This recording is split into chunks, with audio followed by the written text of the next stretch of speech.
sa isa pong kwento. Inyo pong isipin, kung meron pong isang malaking taniman, palayan o sakahan, at ito po ay, yung tanim po nila marahil ay palay ay ginto na upang, kulay ginto na at handa na po upang anihin. Marami yung aanihin, magandang klase ng palay yung aanihin. At yung may-ari po nung sakahang iyon ay nagtawag o nag-hire ng mga manggagawa. At ang mga manggagawang yun ay kanya pong binigyan ng mga state-of-the-art na mga equipments. Katulad ng karet. So, binigyan niya po ng mga equipments para sila po ay magawa yung trabaho na kanya pong ibinigay sa kanila. Sila po ay binigyan ng malinaw na utos, malinaw na misyon. Kailangan nilang anihin. Kailangan nilang anihin lahat ng mga handa ng anihin na palay sapagkat paparating na ang bagyo. Ang kanilang mandato ay maanin nila yon bago dumating ang bagyo. Ngunit, pagkating imagine natin biglang nagsimula na dapat ang trabaho, pero biglang mayroong mga problema na kinaharap. Nagkaroon ng mga grupo-grupo. Yung isang grupo ng mga manggagawa, nagpapagalingan, nagpapataasan. Sabi niya, mas matalas yung aking karet kaysa sa iyo. Hindi, mas matalas to kaysa sa akin. Mas matalas to sa akin kaysa sa iyo. Sabi ko, layan sa lolo ko. Yung iba naman po ay ayaw magtrabaho, ayaw magtuloy ng trabaho dahil hindi nila gusto si foreman. Masama ugali yun eh. At saka na magtatrabaho, palitan niyo muna si foreman. Meron din po isang grupo ng mga trabahador na ang ginagawa po nila ay nakaupo sa may lilim at sila po ay nagdedebate. Anong party dapat nung sakahan yung kanilang anihin para sila ay makakuha ng mas maganda at mas maraming ani. Samantalang ganun po ang nangyayari sa kanilang grupo-grupo at pagtatalo, patuloy na lumalakas ang hangin. Patuloy na dumidilim ang kalangitan. The harvest was ready, but the laborers are at war. But they are not at war with the elements, but they are at war with each other. Handa na anihin yung mga palay. Ngunit ang mga manggagawa ay hindi handa. Sapagkat sa kanilang sarili sila po'y nagkakaroon ng pagtatalo. Hindi pagkakaisa. At habang sila hindi nagkakaisa at patuloy yung pagtatalo, papalapit ang bagyo. At anong mangyayari? Malulugi yung may-ari. Sapagkat hindi niya makukuha yung worth of the harvest that he was expecting. Sapagkat yung mga laborers did not do their job. They were busy doing something else. At yun po ang tila baga kalagayan ng Iglesia ng Corinto nung sinulatan po ni Apostol Pablo. They were in the right field. They have the right tools. And they are under the right master. But they are not working together. Marami silang pag-aalitan, pagpapamataasan. Marami silang mga preferences. Na pag iyong tinignan are petty disputes. At ano po nagiging resulta? Hindi nila nagagawa yung mandato para sa kanila.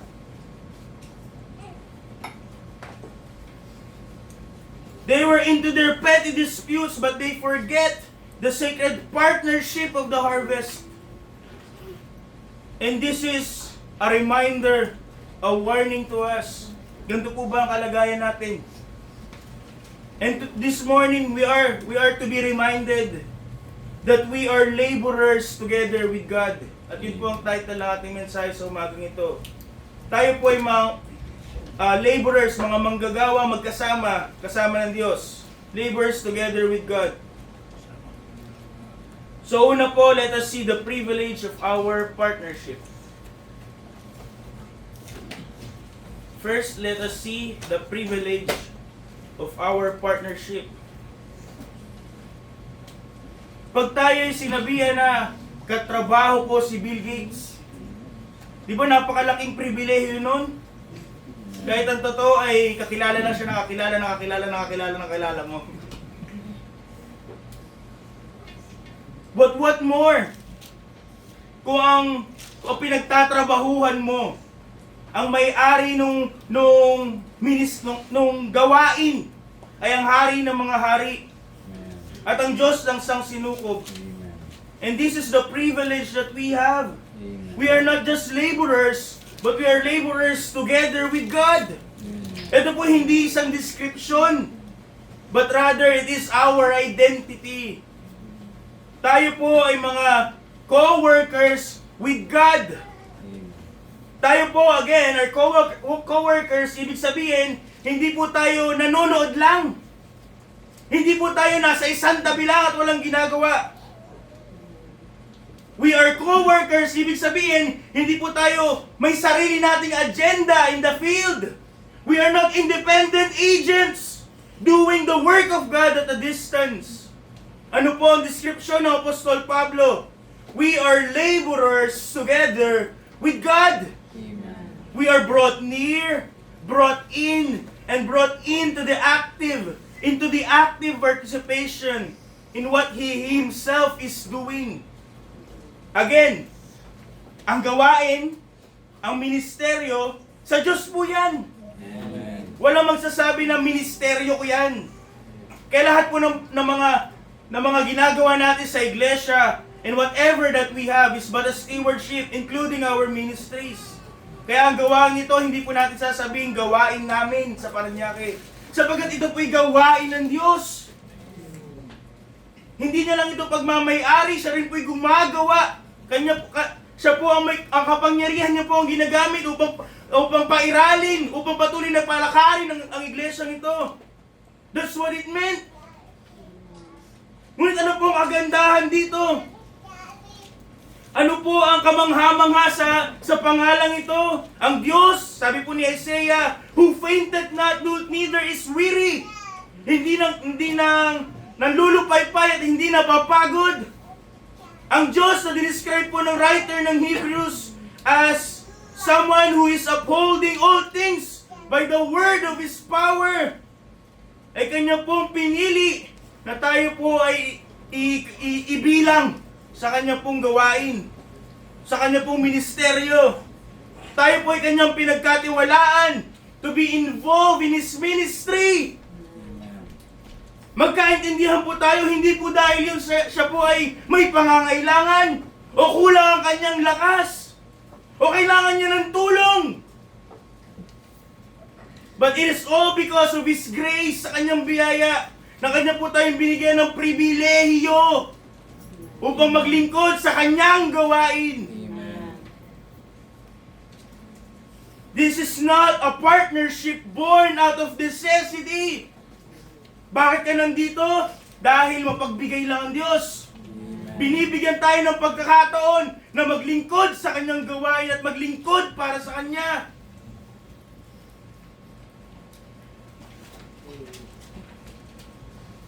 Katulad po ito ng ilustrasyon ng Panginoong Hesus. In Matthew 11:29, sabi niya po, "Take my yoke upon you and learn of me." Dito rin po sa 1 Corinthians 3, nakita natin yung pamatok. Ano po ang pamatok? Hindi po ito isang gamit ng pang-isa. Hindi po ito instrumento na pang-isa. Ito po instrumento na pang-dalawa. A yoke binds two together in shared labor. Ngunit ang direksyon po na susundin ng pamatok na yon ay direksyon na kung anong tatahakin ng mas malakas. Kaya nga po hindi tayo makikipamatok sa mga hindi mananampalataya sapagkat tayo madadala nila sa mundo.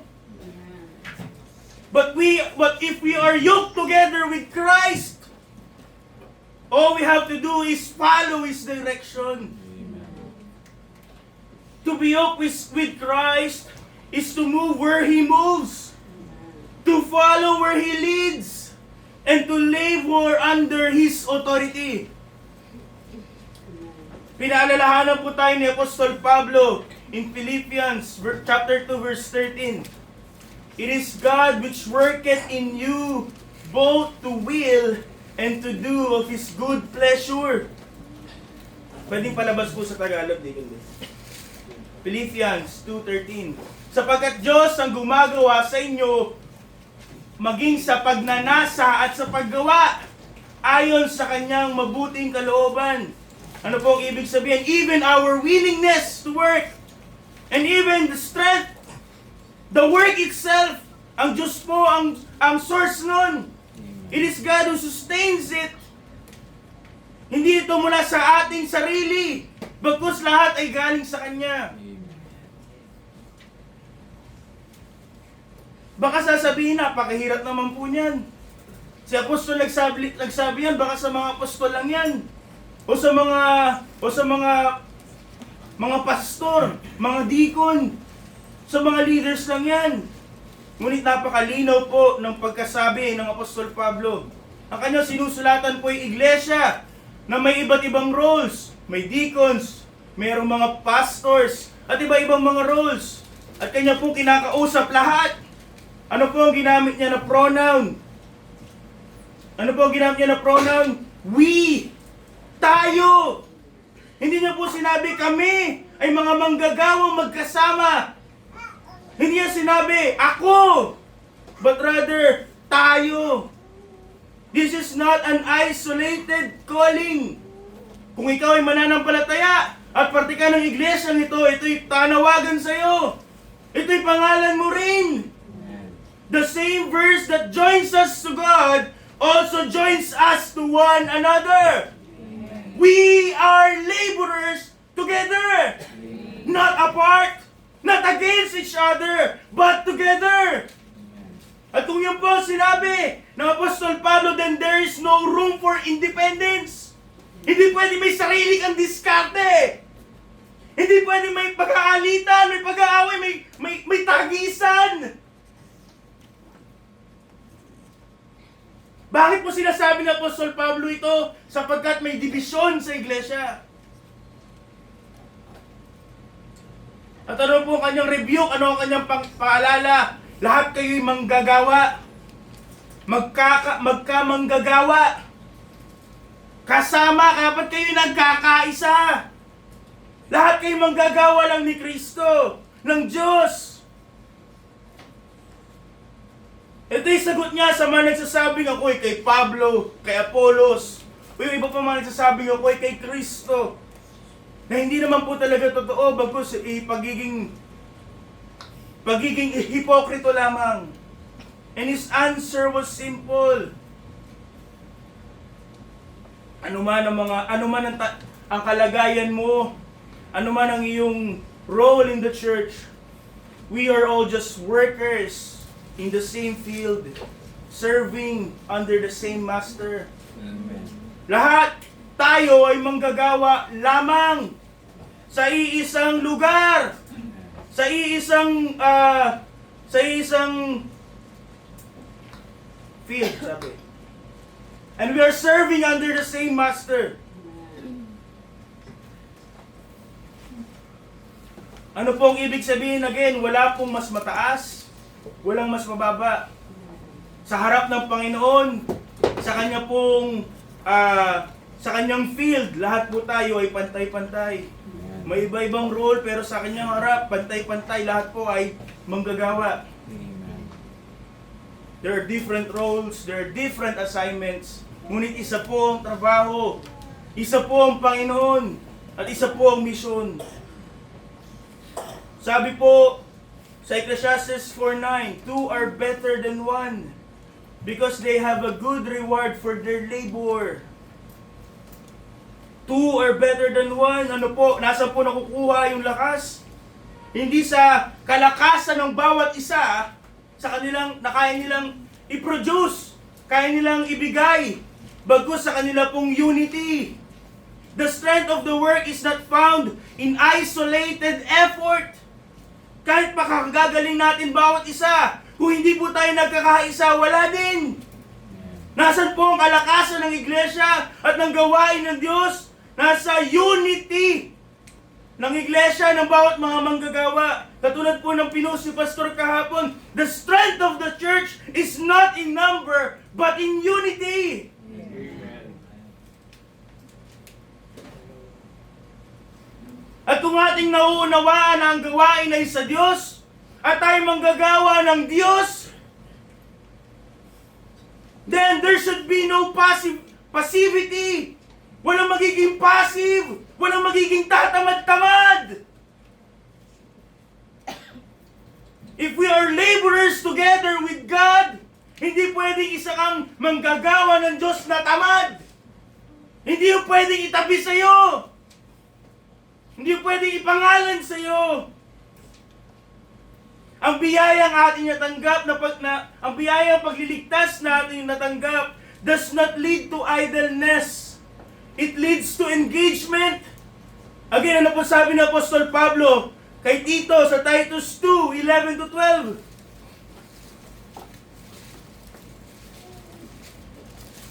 Kayo po magbasa. Sa harap po. Reading begins.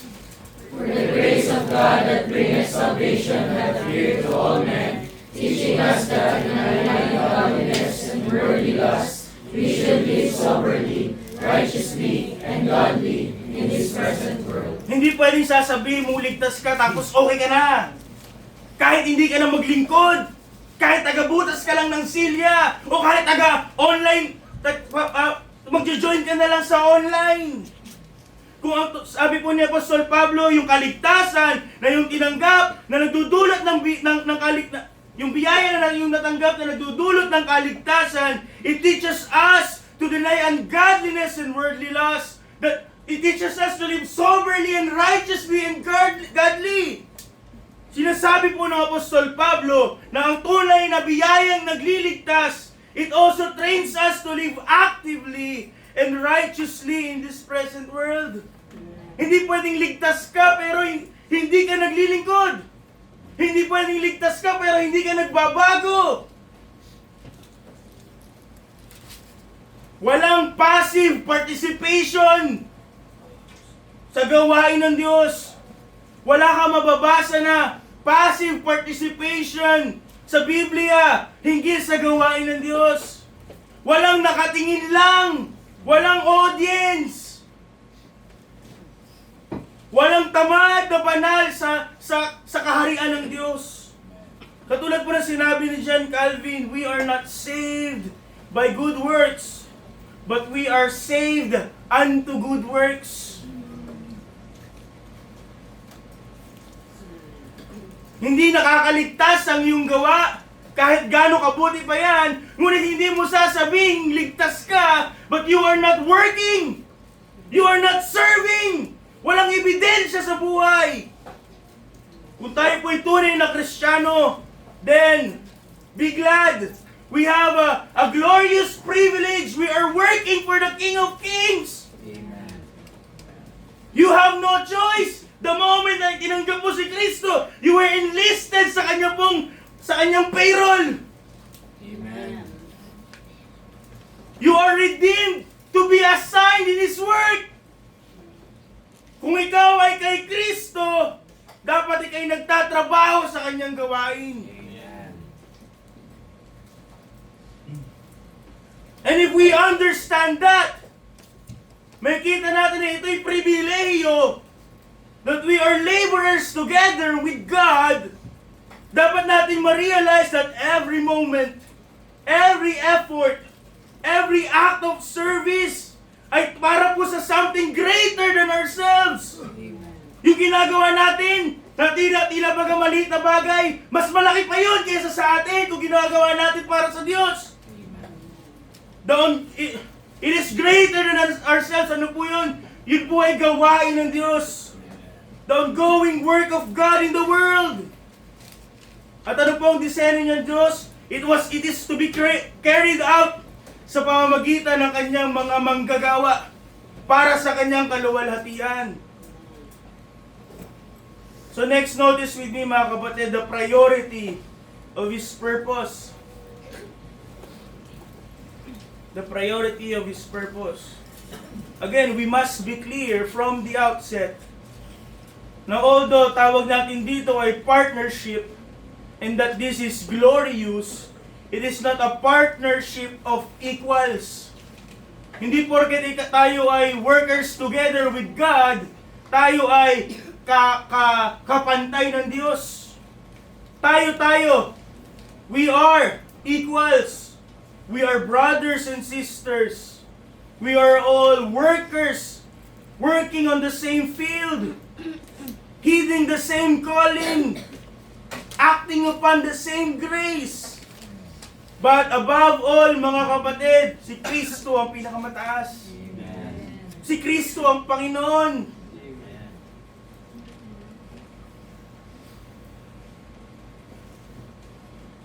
The Apostle Paul settles it in Colossians 1:18 that in all things he might have the preeminence. As he is the head of the body, in the church, who is the beginning and the firstborn from the dead, that in all things he might have the preeminence. Pag sinabi po nating preeminence, hindi lang po siya pinakauna sa listahan mo, bagkus meron kang ibang kategorya at siya lang yung nandun. Siya'y bukod tangi sa lahat. And we are workers for that person. Sabi po ni Apostol Pablo again, Romans 11:36, bakit siya pinakamataas? Because for Him and through Him and to Him are all things. Everything flows from Him. Everything is sustained by Him. And at the end of the day, lahat po ay mananagot sa Kanya. We may be co-laborers one to another, but we are always under Christ. Amen. Let us not forget that we are supposed to be under Christ. Amen. At kung ito po ay ating nalilimutan, napakadali po nating magkaroon ng hindi pagkakaisa. Sapagkat hindi na natin iisipin kung ano yung nais ni Kristo, na iisipin na natin kung ano yung nais natin. Hahanap tayo na may katulad natin pagnanais at tayo magkakampihan. Ngunit kung si Kristo ang pinakamataas, hindi mo na mapapansin ang iyong sarili. Hindi na natin papansinin ano yung ginawa ng kapwa natin sa atin. Because Christ is supreme. Si Kristo lang ang ating pinagpo-focusan. Yung nais na lang yung nais natin. And if Christ is supreme in this work, then all the laborers will start working properly. All the laborers will work in unison. Ngunit kung hindi po si Kristo, kung hindi na kay Kristo ang tuon, na kahit sino man po sa atin, yung mga yung mga manggagawa, mag-aaway-away, para saan? Sa mga rekognisyon, sa posisyon, sa papuri, yung dapat magkakakampi, magkakaroon ng tunggalian.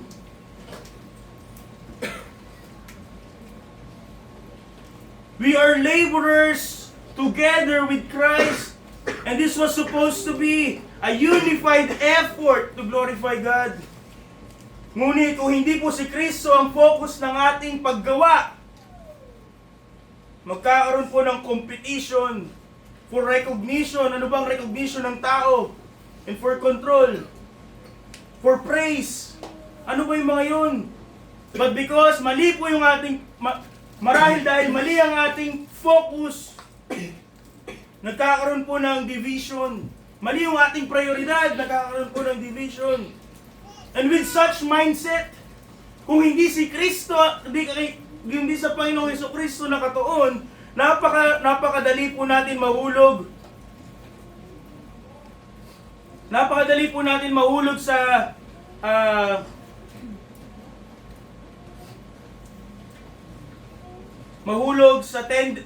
napakadali po natin mahulog sa ating tendency to treat God na hindi ating Panginoon, bagkus parang assistant sa ating mga plano.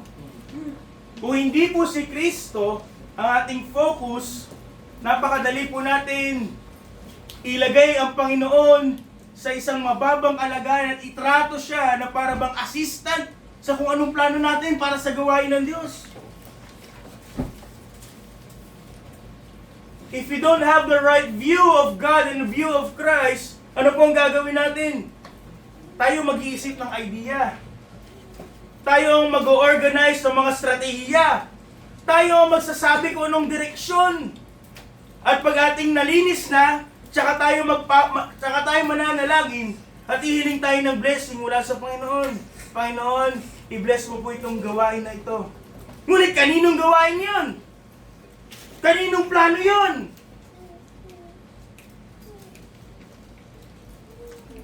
We ask God to bless something that we have already determined to do.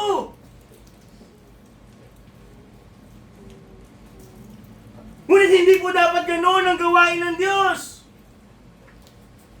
Kung ano po yung dinetermine ng Diyos, yun po yung gagawin natin.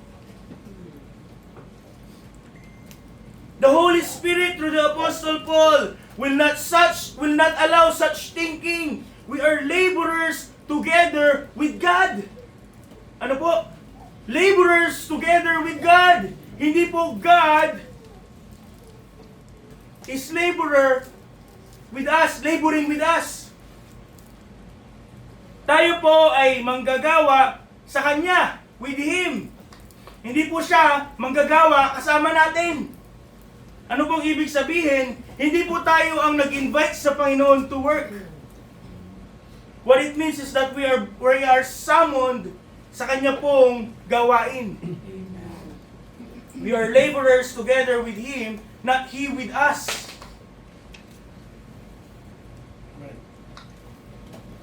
May kita po natin ang katotohanan yan sa buhay ng Panginoong Jesucristo in His earthly ministry. Ano po ang kanyang declaration in John 5:19? The Son can do nothing of Himself, but what He seeth the Father do. And again, sabi niya po, John 5:30, I can of my own self to do nothing, as I hear, I judge, and my judgment is just, because I seek not mine own will, but the will of the Father which has sent me. At kung ang Diyos anak during His earthly ministry was fully submitted sa kalooban ng Diyos Ama, how much more tayo? Sino ka ba? Sino ba tayo? Na magmamalaki tayo sa Diyos at ating i-insist yung kalooban natin para sa Kanyang gawain. Who are we? Hindi ba tayo mga alipin lang? Atin dapat nauunawaan that true ministry does not begin with human initiative. At mga kapatid, kahit po umalis tayo, ang gawain ng Diyos ay magpapatuloy. Huwag napakalaki ng tingin natin sa sarili natin na pagka tayo'y umalis, mamamatay ang gawain. If the work did not start with human initiative, it will not be sustained by human initiative. Ano po ang kailangan mula sa atin?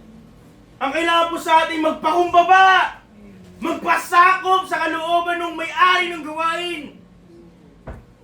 It does not begin in the planning room, mga kapatid, but in the altar, kung saan natin pong ibababa isusuko sa Panginoon, all our good ideas, at tayo magpapasakop sa Kanyang God ideas. We will lay down lahat ng ating plano, hindi lang para sa iglesia, pati para sa ating sarili, bilang parte ng gawain. At tayo po'y magpapasakop kung ano po'y layunin at plano at nais ng Diyos.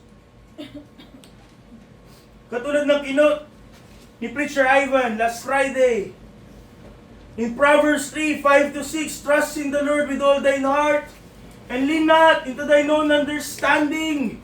In all thy ways acknowledge Him, and He shall direct thy paths. Ito po dapat ang ating motto. Pag tayo po'y naglilingkod para sa Diyos, pag tayo po ay nagpa-participate sa gawain, hindi yung ating experience, hindi yung ating karunungan, but we will trust the Lord with all our heart, and we pray that He will direct our paths if we acknowledge Him.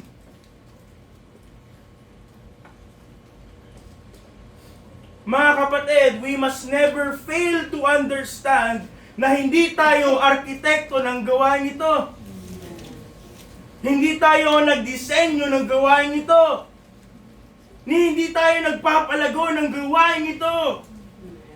We are but laborers. Manggagawa. At walang karapatan yung manggagawang yun gumawa ng sariling diskarte sa gawain. All the laborer should do is to follow the design of the master builder. Kaya mahalagang nag-aaral ng Biblia. Kaya mahalagang nauunawaan ng preaching. Sapagkat kung hindi, paano mo susundin yung kalooban ng Panginoon?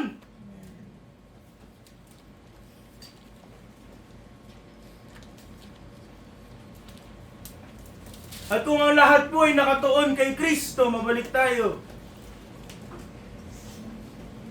Ang pagkakaisa po ay napakadali. But this unity is not manufactured. Ito po ay byproduct ng shared submission. Hindi po ito parang pabrika. Tayo pinoprogram para maging robot na tayo ay magkaisa. Bagos kung tayo po ay lahat nagpapasakop sa Panginoon at sa kanyang kalooban, ang magiging kakabit na produkto po nito ay unity. Sapagkat we are following the same master. Sabi po ni A.W. Tozer, 100 pianos tuned to the same fork are automatically tuned to each other.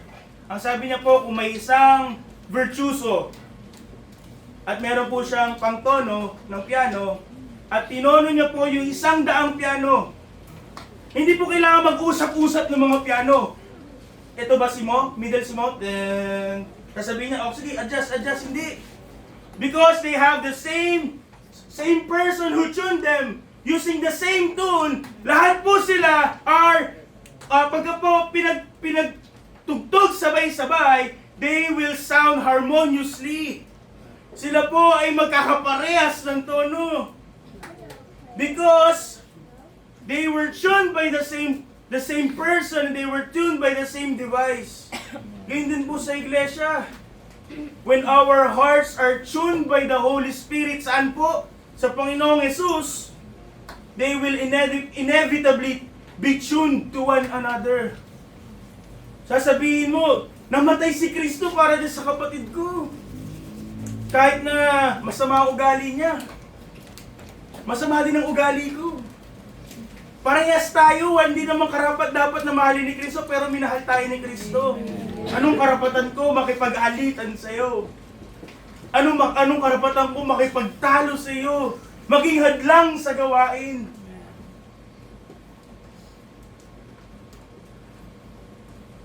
Kung tama ang focus, if we are tuned properly, kung tama ang ating priority, then magbabago yung central question of the ministry. Hindi na, how can I make my vision succeed? Lahat tayo may gusto tayong ma-attain eh. Whether it be good or bad, kahit paisipin natin, para sa gawain naman yan. Pero kung hindi mo naman tinanong kung ano yung nais ng Diyos, then hindi dapat yun ang yung tinatanong. Let's stop making our own visions. But rather, let's start asking, saan gumagawa ang Panginoon? At paano ako sasali doon? Paano ako magiging kagamit-gamit sa gawain yun? The Lord Jesus Himself said, John 5:17, My Father worketh hitherto, and I work. Hindi kundi pa Tagalog. Sa Tagalog, dapat sinagot sila ni Jesus, hanggang ngayon gumagawa ang aking Ama, at ako'y gumagawa. He was not working by Himself for Himself. But because the Father is working, at kung saan gumagawa yung Ama, yun din po yung ginagawa ng anak. At kung ito po ang attitude ng ating Panginoon, then this must be the same attitude that we have. Kung anong layunin ng Diyos, yun yung layunin ko. Kung ano yung plano ng Diyos, yun yung plano ko. Kung ano yung kalooban ng Diyos, yun yung kalooban ko. Hindi mo hahanapin yung iyong lugar just because you are trying to find place in this world, but rather you will try to look for saan ka gagamitin ng Diyos. Saan ka magiging gagamit-gamit.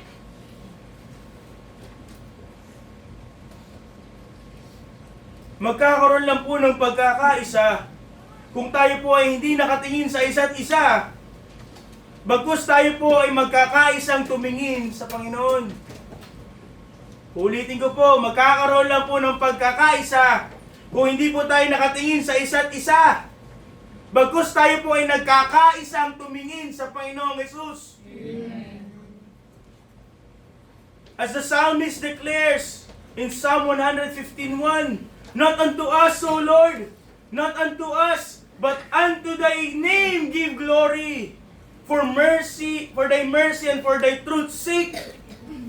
Nawa ito po maging layunin natin, hindi ako dapat ang matanyag, Panginoon. Ilagay mo na ako dyan para makita nila, kaya ko, magaling ako. But rather, bawat layunin ng anumang mga gawain is to give glory back to the Lord.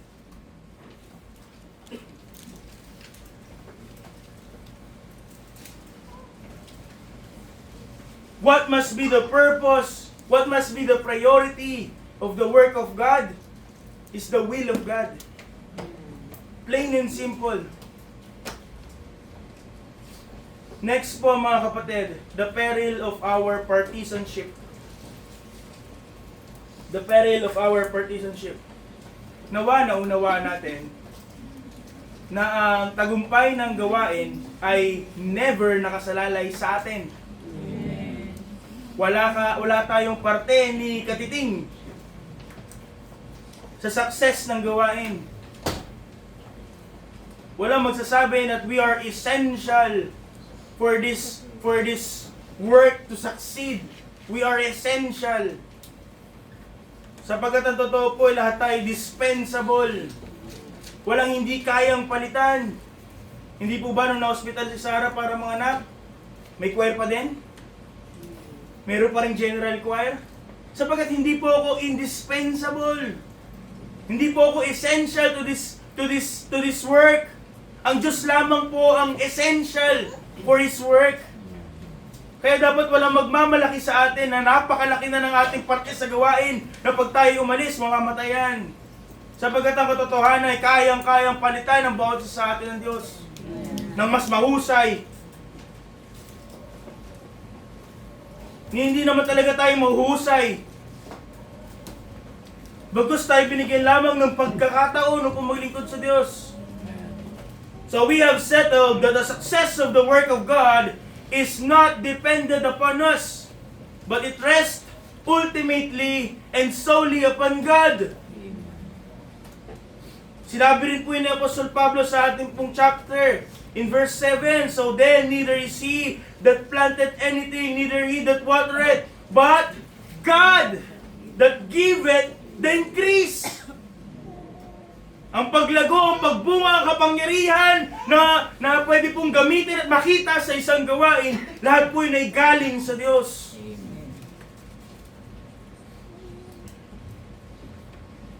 Malinaw na deklarasyon ng ating Panginoon that He is the vine and we are the branches, and if we are up and apart from Him, without Him, we can do nothing. Hindi niya po sinabing you can do something. You can do a little. Ngunit kung hindi po dahil sa Panginoon, kung hindi tayo nakakabit sa Panginoon, we can do nothing. We cannot sustain the work. Ano lamang po ang pwede natin gawin? Magpatuloy, maglingkod. Ngunit ang trahedya po, hindi na nga tayo ang dahilan para po sa success ng gawain, but the tragedy is that often the work stops. The work is being derailed sapagkat sa atin humihinto ang gawain, nababawasan yung progreso, hindi dahil sa mundo, bagkus dahil sa mga manggagawa. The Apostle Paul had warned us. Sabi niya in verse 10, but let every man take heed. Babala! Pertaining to building, pertaining to working, pertaining to laboring. We are not to be careless sa gawain ng Panginoon. We are not to be reckless in the ministries that He has entrusted us. Sapagkat darating ang araw kung saan po tayo po'y haharap sa Diyos at tayo po ay mag-give account sa ating kung ano po ang ginawa natin sa ministeryo na Kanyang pinagkatiwala sa atin. We will answer for every hour wasted in strife and every effort spent on self rather than the Savior. Kung ikaw ay mananampalataya, you are accountable for the work. Sapagkat ikaw ay manggagawa.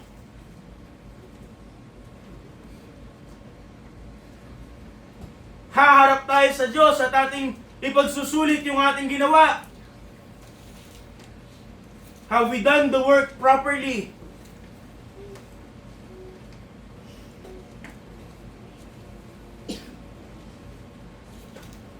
Ngunit kung ito po'y naliliban sa ating isip, para tayo mga gwardiya ngayon, di ba? Nagbabantay pero nagsiselfon. Nakikipag video call habang nagbabantay. Ano yun? Bakit? Sapagkat feeling nila, hindi sila accountable to anyone. That they can do anything.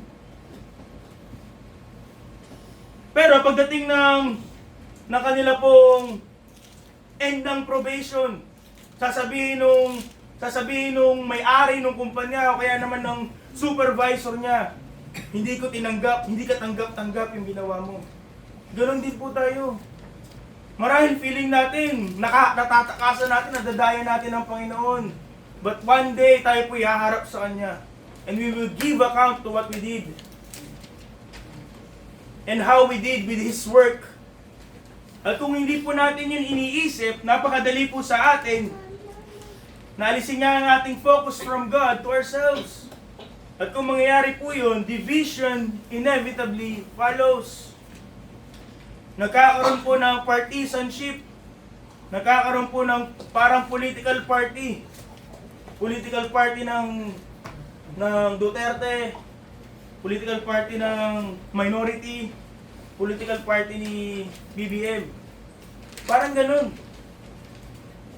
Nakatuon na po tayo sa ating interes. Nakatuon na po tayo sa kung ano yung magbe-benefit sa atin. Nakatuon na tayo sa kung anong gusto natin.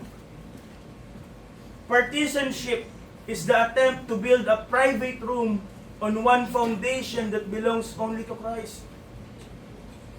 Isipin natin, sa isang building, nagkaisa yung isang parte ng mga semento, nagkaisa sila. Ganitong forma gawin natin. Tapos hindi sumunod yung mga bakal, ibang forma gawin natin. Ano pong mangyayari sa struktura? Ngunit kung meron pong division sa iglesia, division sa gawain, ganun po ang picture.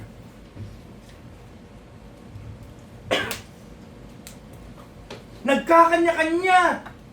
Pag hindi kay Kristo nakatuon, nagkakanya-kanya. Nagkakampihan, nagkagatungan.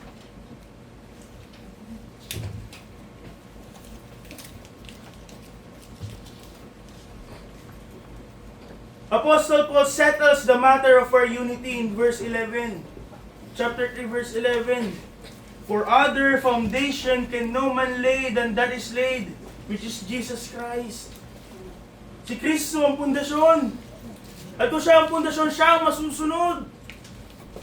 Yung pundasyon, nakaabang kung anong mangyayari doon sa mga hollow blocks, sa simento na ipapatong sa susunod.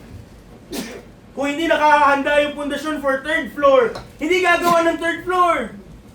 Everything is dependent upon the foundation. At ang pundasyon po ng iglesia, ang gawain nito ay si Jesus Christ. When we engage in partisanship, tayo po ay namimili ng mga sides. Kampi ako dito eh. Nag-share tayo ng mga sentiments, naggagatungan. Imbis na magbigay tayo ng mga payo, not to continue on grudges, ginagatungan natin yung galit.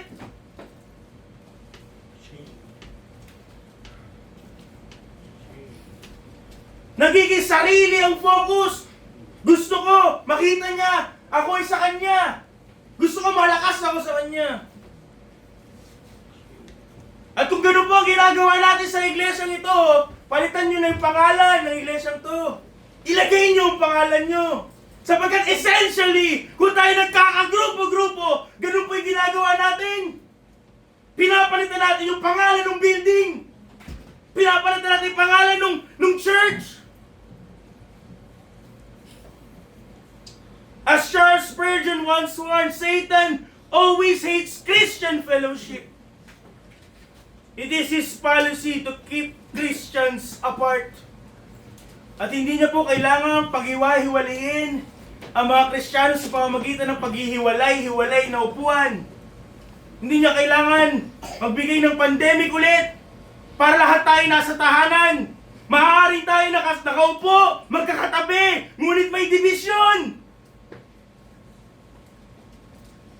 Physically together, but spiritually apart. At kung may division po sa mga manggagawa, may matatapos ba? Ano ang aasahan kung magkakahiwalay, may watak-watak ang mga manggagawa? Ano po ang dapat asahan? Failure. Pagkabigo.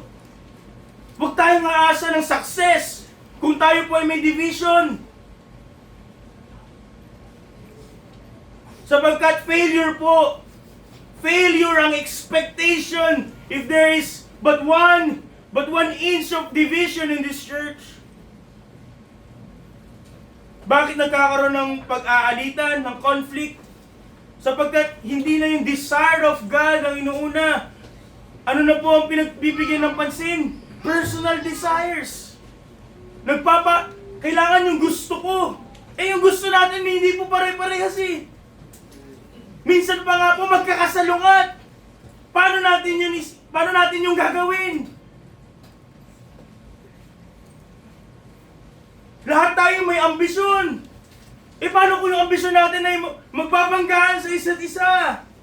Paano natin yung gagawin?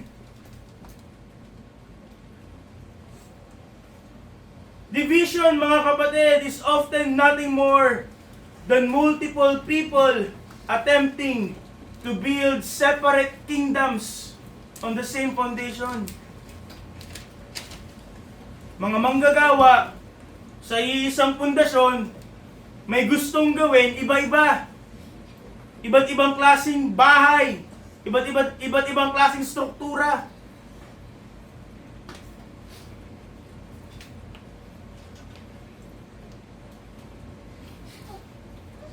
Bakit po seryoso ang division that the Apostle Paul had to write an epistle to the Corinthians?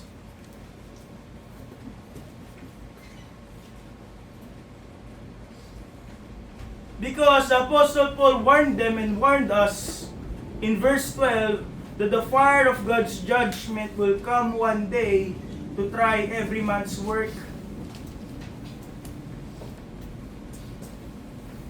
At kung tayo ay naglilingkod, ngunit mayroong division, ano pong klaseng gawa yun?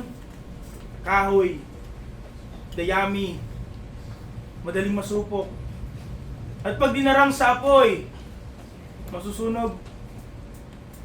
Yung mga paglilingkod natin na meron tayong galit sa puso at division, ano pong klaseng paglilingkod yon? Hindi ka tanggap-tanggap.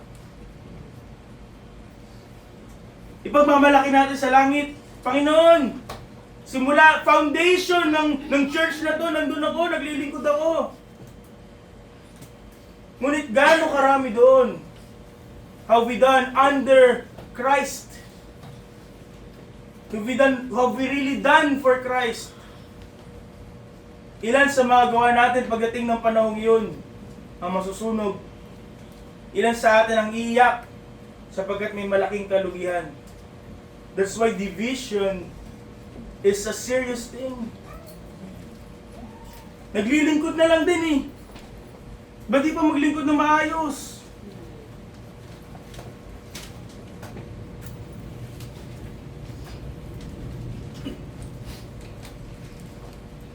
Tingin natin nag-work, tingin natin may ginagawa.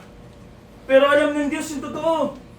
At darating in that day of reckoning, kung ano to talaga tunay na kalagayan ng ating puso at ano po yung value ng ating work. At wala pong malilingid sa Diyos. Marahil sa lupa mukha tayong busy. But when our works are tried, ilan po ang mananatili? O lahat ba yung magiging abo?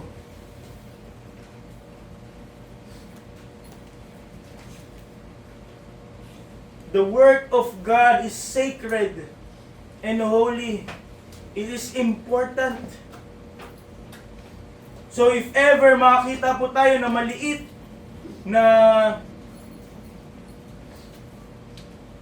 na baga ng disunity, na maliit na baga ng division, kaagad po dapat natin yung buhusan ng tubig.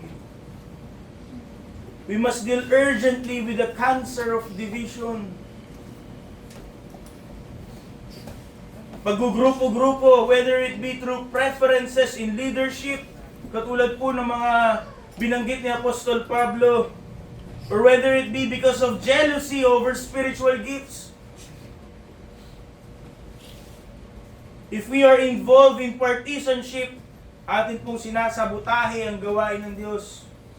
Kung involved tayo sa division, we are sabotaging the work of God. Hindi na kailangan ni Satanas magtrabaho. Ahente ka na Satanas. Proverbs declares that among the things that the Lord hates is he that soweth discord among brethren. To divide what God has joined. Hindi tayo ang bumuo, ang nagtatag ng iglesia ito. Anong karapatan natin na ito ay pagwatak-watakin? And for us, if we are agents of division, to divide what God has joined is to oppose what God is building.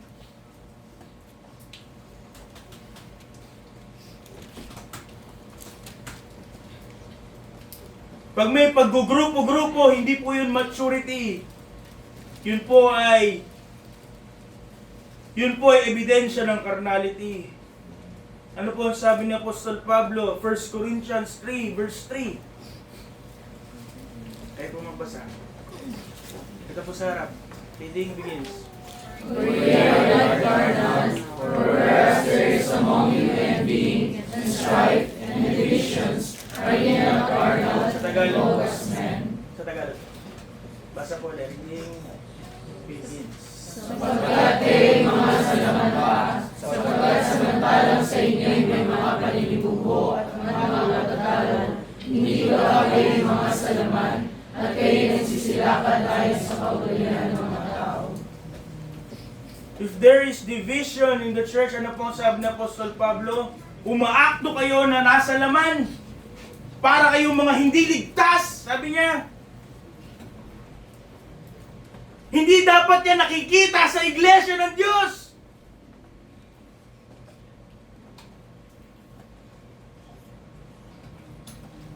Ano daw yan? Ano po sabi ng Apostol Pablo? That is carnality. Pagiging karnal. Malinaw po sinabi ng Panginoon in Matthew 12:25, every kingdom divided against itself is brought to desolation. So mga kapatid, ang iglesia na watak-watak ay hindi po mananatili. Ang iglesia na watak-watak ay hindi po makakaani. And if we are truly to be laborers together with God, then every form of division must be rejected without compromise.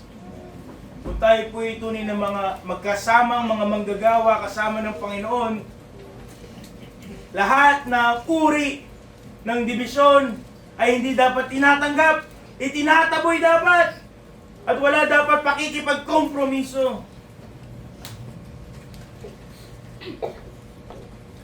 Next mga kapatid, the power of our presence. The power of our presence. When the church truly lives out his calling, her calling.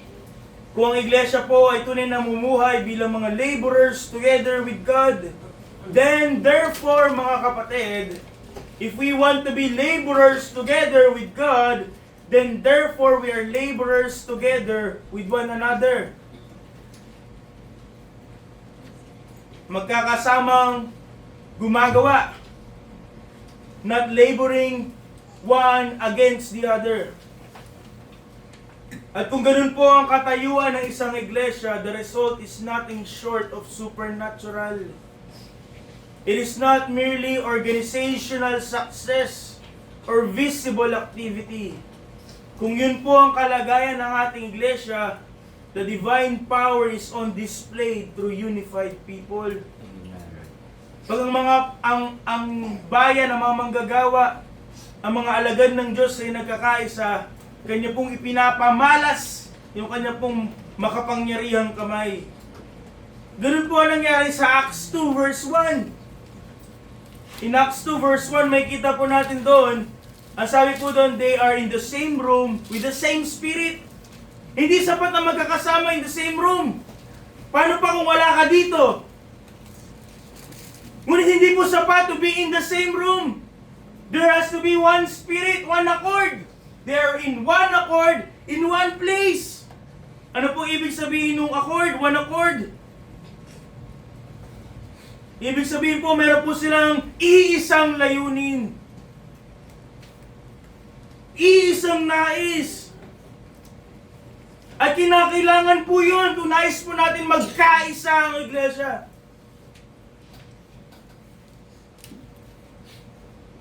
And because they are in one accord, in one place, ano po ang nangyari? The Spirit descended. And when the gospel was proclaimed, ilan po ang naligtas? 3,000 souls! 3,000 souls were harvested in one single day. Bakit po? Dahil yung mga manggagawa po at that time is not just in one place, but they are in one accord. They are unified. They have the same desire. So what we see here mga kapatid, when the people of God are united under the work of God, doon lamang po pinapakita ng Panginoon yung kanyang kapangyarihan.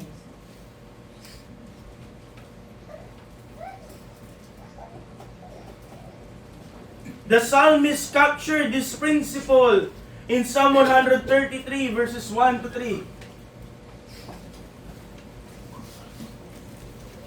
Malabas ko. Psalm 133, kapay sa isa. Sige po, sa harap. Reading begins. Behold, how good and how pleasant it is for brethren to dwell together in unity. It is like the precious ointment upon the head, that ran down upon the beard, even Aaron's beard, that went down to the skirts of his garments, as the dew of Hermon, and as the dew that descended upon the mountains of Zion. For there the Lord commanded the blessings, even life forevermore. When did the Lord commanded His blessing? When the people are dwelling together in unity.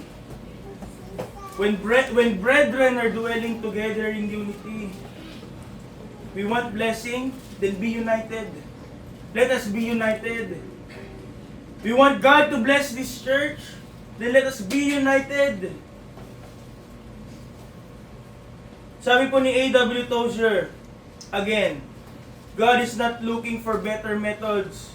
He is looking for better men, men who are united in Him. Hindi kailangan ng mas mahuhusay na tao.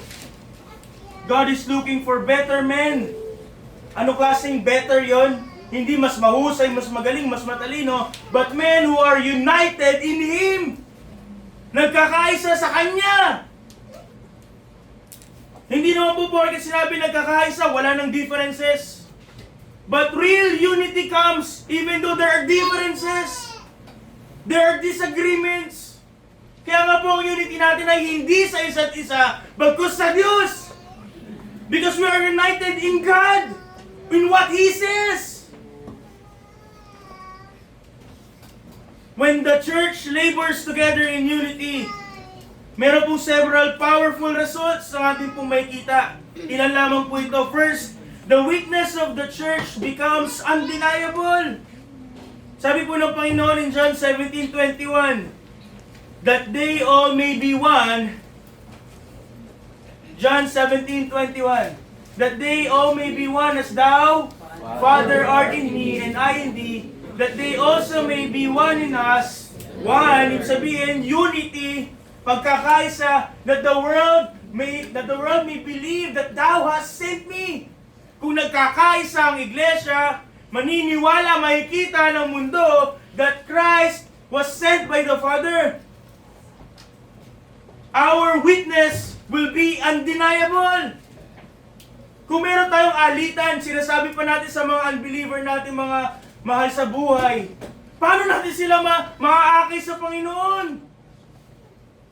Sasabihin niya, kayo nga hindi nagkakasundo eh.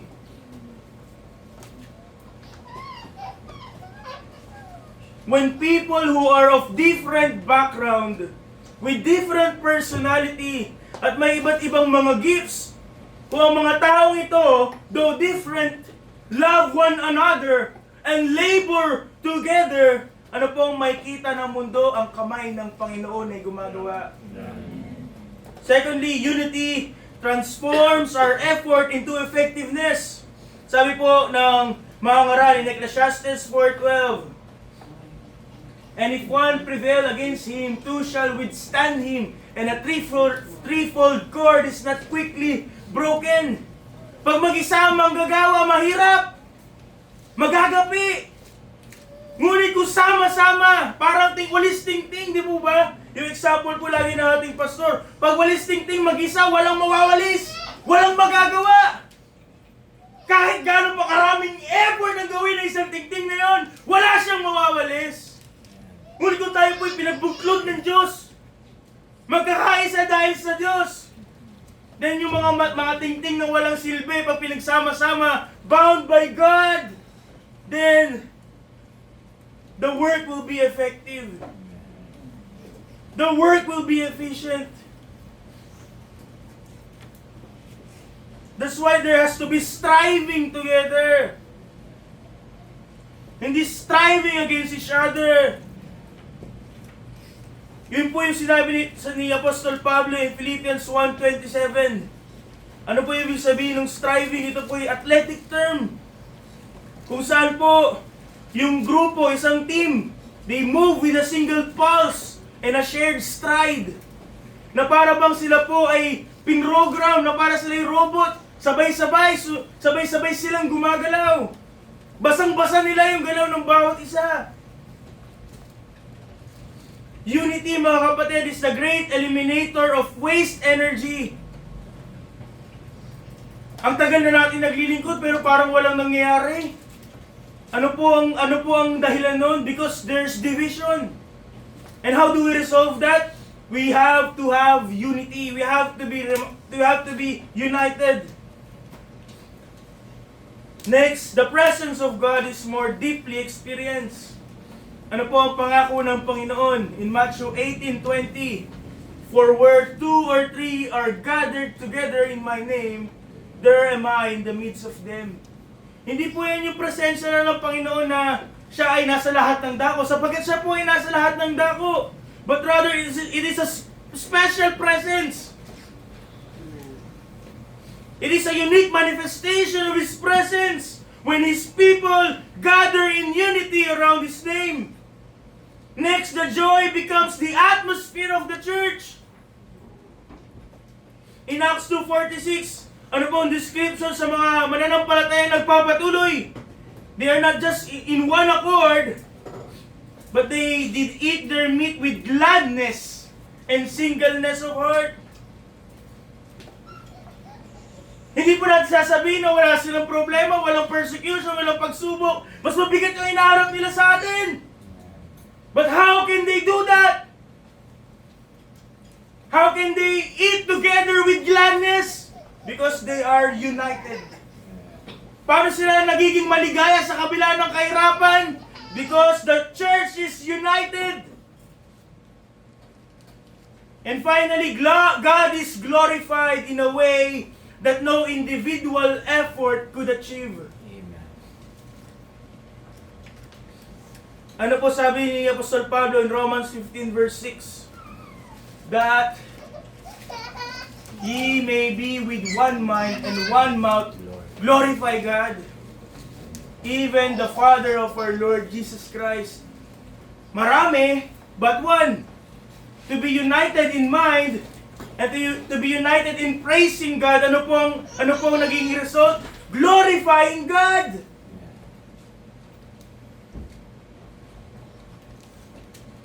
So when the church, tayo po bilang mga workers together with Christ, together with God, ay tunay na nagtatrabaho, tunay na nagkakaisa, dun po gumagawa ang banal na Espiritu. Dun po nagiging epektibo ang Ebanghelyo. Dun po lumalakas ang iglesia.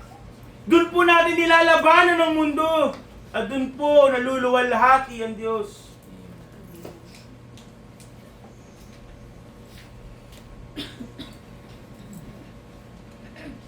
Mga kapatid, nais po ba ang kamay ng Panginoon ay gumawa sa iglesyang ito? O di ba? Unity! Sa kailangan umimin, kung may amen, di ba?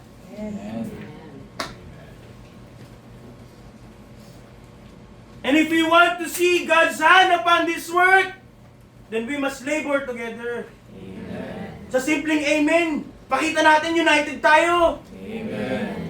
Magkakaiba ba tayo ng pinag-aagrihan? Ano ba ibig sabihin ng amen? Nag-a-agree tayo. Amen. And if you don't say amen, hindi ka nag-a-agree. Then why are you here?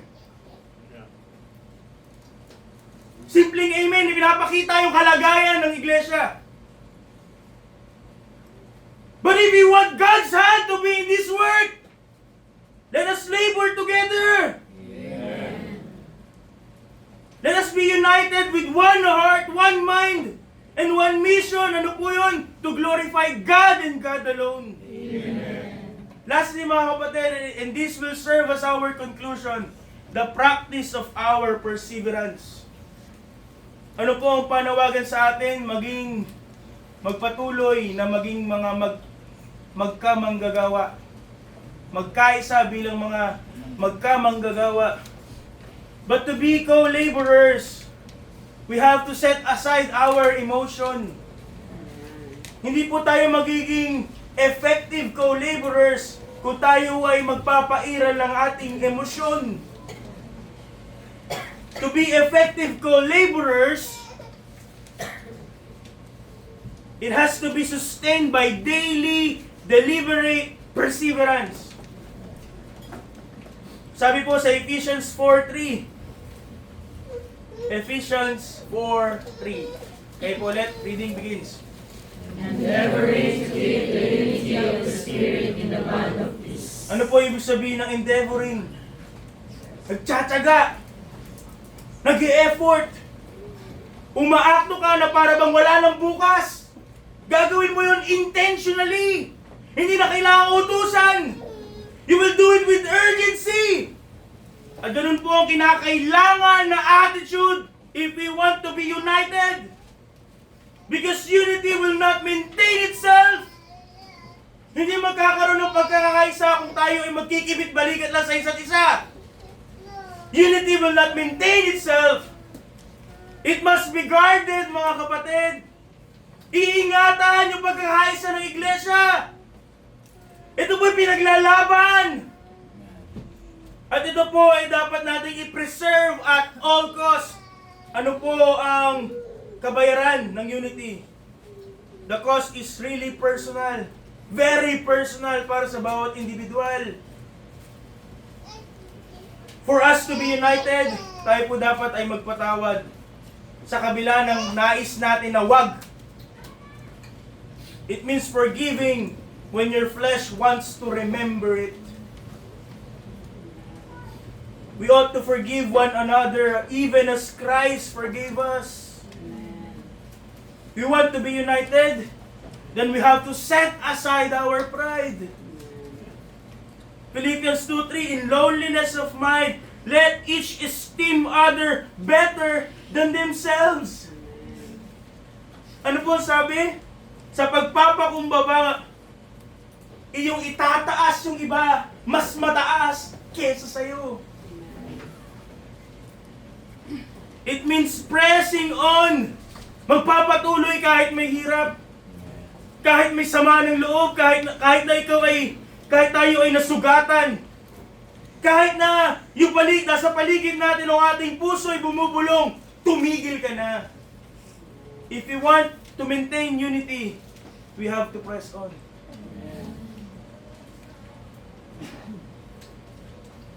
Diba isa sa preaching to ni Preacher Ivan eh, be not weary in well-doing. May weariness. But we ought to continue. For in due season, we shall reap if we faint not. Si Preacher Ivan ba yun o si Dico? Basta po. So mga kapatid, if we are Christians, this is not optional. Ito po ay essential. If we want to honor God, He is not honored when we start the work. Paano po na paparangalan ng Diyos? If we refuse to abandon His work. Kahit na kinurek ka, nasaktan ka, magpapatuloy ka sa iglesia. Magpapatuloy ka sa paglilingkod sa Panginoon.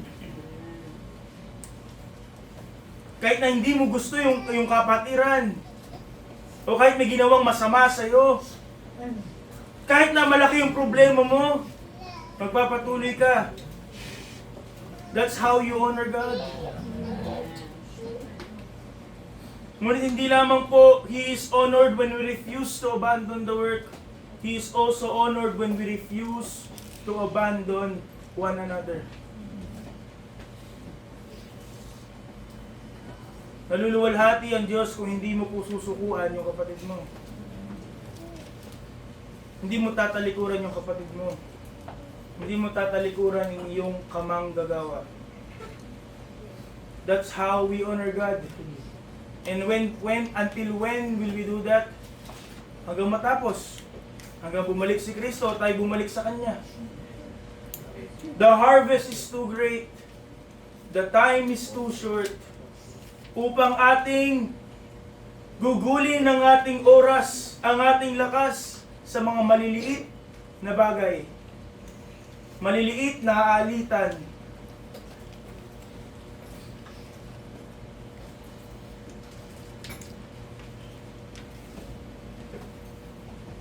May isa pa nga pong instance na nakita namin during sa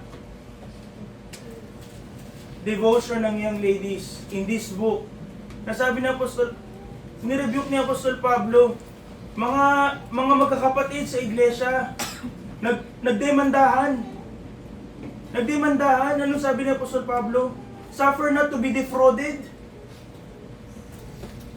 Para sa iglesia, para sa gawain ng Diyos. Hindi mo ba kayang tumanggap ng kalugihan? Hindi ka ba kayang tumanggap na ikaw yung masasaktan? Para sa iglesia ng Diyos. And that's the cost of unity.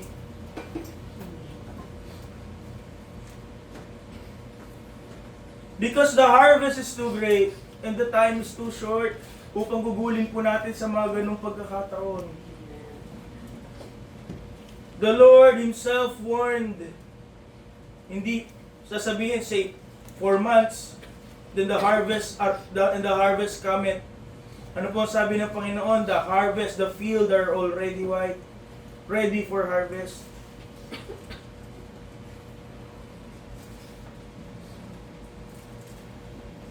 we do not have time, mga kapatid, to fight each other. Ano po ang panawagan sa atin? We are to fight for the mission. We are to fight for His work. We are to fight for this ministry. We are to fight each other.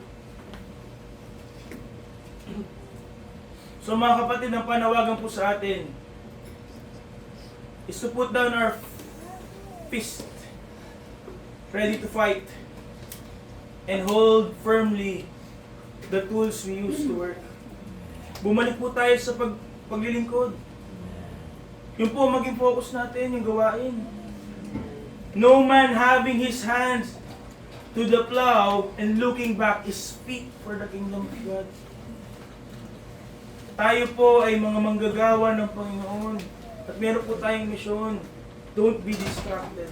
Amen. If we lift our eyes beyond the present, ano po naghihintay? Eternal rewards.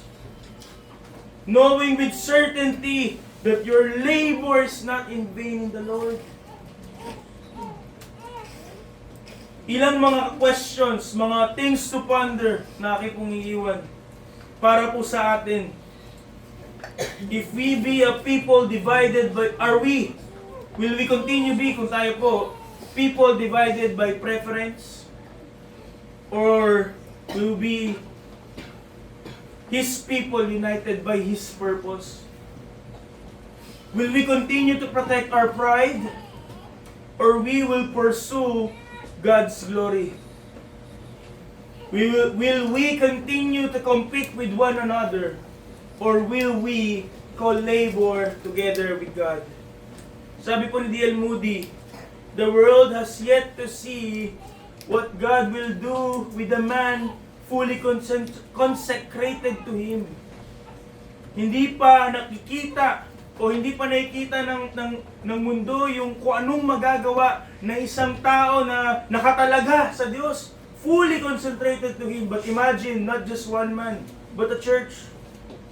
Individuals in a church, fully surrendered, fully united, fully engaged in the work of the Lord. Imagine what that church could do. What would God do to the church? So mga kapatid, let us embrace the we. Not me, not you, but the we. We are laborers together with God. Alisin ang pride. Huwag pakinggan yung mga complaints. Let us lay down our preferences. And instead, ating pong pagbutihin yung ating kakayahan upang ating pong magampanan ng may katapatan, may kahusayan ng ating mga ministeryo.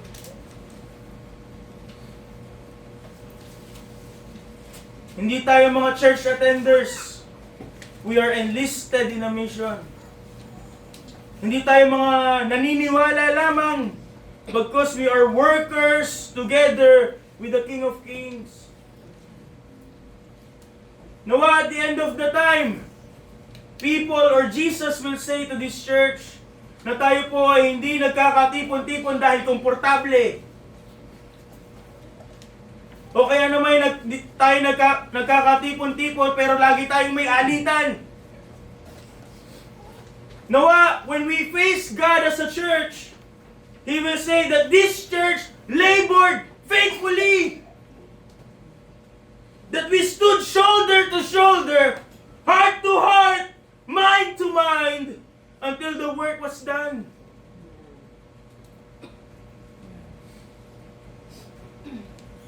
Sapagkat darating ang panahon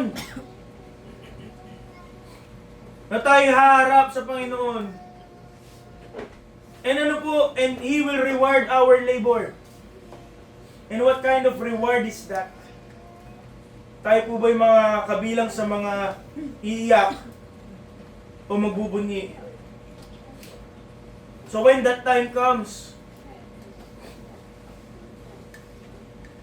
naway harap tayo sa Kanya na hindi po tayo watak-watak.